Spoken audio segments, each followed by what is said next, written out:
Multiple choice. What do you hate most about driving around here? Is it the red light runners, cars blocking intersections when the light turns, or maybe this, all the same people crowded on the same stretch of road? Maybe the answer is all of the above. There's no shortage of overcrowded roads here, but on Colonial Boulevard, in one particularly dangerous section, Wink Investigates uncovered plans to make things better. And we discovered more traffic troubles than just congestion. I love this place. I think everybody else is also falling in love with this place. That's kind of the thing, right? Part of the problem, volume. The traffic headed to this section of Colonial Boulevard never lets up in the early morning or afternoon. 50 to 60,000 cars a day. But around here, crowded roads aren't unusual.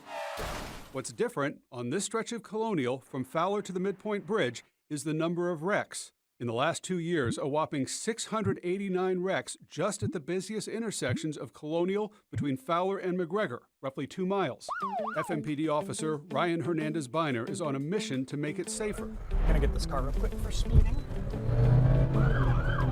We rode along on traffic patrol just on Colonial and saw part of the problem firsthand, starting with Summerlin. And I visually estimated him doing about 60. He meets some of those drivers on what might not be their best day. And on my radar, I got him at 58. And it's a 45-mile-per-hour zone. With a fairly clean driving record, that driver got a warning. Is that unusual to pull somebody over that quickly when you start, or is that a normal thing? It's a normal thing for me. There's not much downtime on traffic patrol. Just to the east at De Leon, hiding in plain sight. So I'm sitting here now, I've got my cruise lights on, my car says police. So we're pulling this vehicle over because he ran the red light at Colonial and De Leon. And had an expired tag. Back in position, it took less than 3 minutes. I'm gonna step out with them real quick and I'm just gonna introduce myself and tell them why they're being stopped. I'm stopping you today because you ran that red light. Same intersection, different problem. So hopefully he gets out of the intersection. He didn't. Now he's blocking the intersection. Can you please make your way to the right?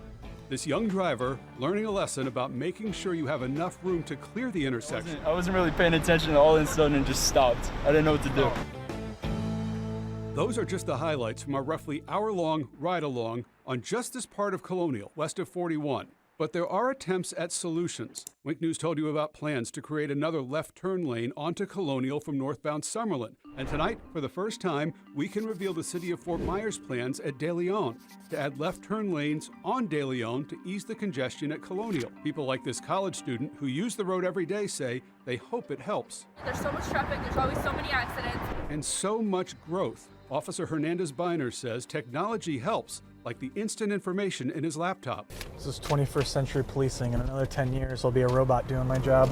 But that only works with policing in plain sight in his eyes, a reduction in breaking the rules when people know he's right nearby. I've seen a reduction in it. People now see that light and know what it is. And even when they're pulled over, he says, most appreciate his work. That's 99% of my interactions with people. I can write somebody a ticket and I can still get a hey, thank you.